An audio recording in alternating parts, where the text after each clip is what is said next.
கடலூரில் மழையால் பாதிக்கப்பட்ட தங்களுக்கு எந்தவொரு நிவாரணமும் கிடைக்கவில்லை என்று இலங்கை அகதிகள் முகாமில் வசிக்கும் மக்கள் தெரிவித்துள்ளனர். கடலூரை அடுத்த குள்ளஞ்சாவடி அம்பலவாணன் பேட்டையில் உள்ள இலங்கை அகதிகள் முகாமில் 100க்கும் மேற்பட்ட குடும்பங்கள் வசித்து வருகின்றன. அண்மையில் பெய்த கனமழை காரணமாக அங்கு வசிக்கும் மக்கள் மிகுந்த பாதிப்புக்கு உள்ளாகியுள்ளனர். தங்களுக்கு இதுவரை எந்தவொரு அரசு நிவாரண உதவிகளும் கிடைக்கவில்லை என்று குற்றம் சாட்டுகின்றனர். போதிய வருமானம் இல்லாமல் தங்களுடைய அத்தியாவசிய தேவைகளை கூட பூர்த்தி செய்து கொள்ள முடியாத நிலை ஏற்பட்டுள்ளதாக அவர்கள் வேதனை தெரிவித்துள்ளனர்.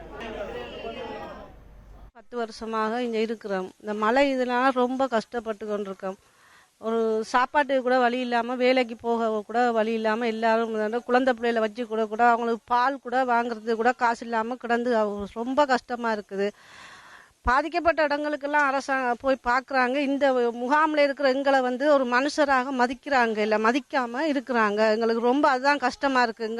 அவங்க மக்களை மதிக்கிற மாதிரி எங்களையும் மதிச்சு அவங்களால முடிஞ்ச ஒரு சின்ன உதவி, ஒரு அரிசி பருப்பு, இந்த குழந்தை பிள்ளைகளுக்கு பால் மாதல் கொடுத்தாலே ரொம்ப எங்களுக்கு ஒரு இதா இருக்கும். எங்களுக்கு அரிசி பருப்பு, ஒரு எண்ணெய், சீனி, தேயிலை, காப்பி தூள் கொடுத்தா நல்லா.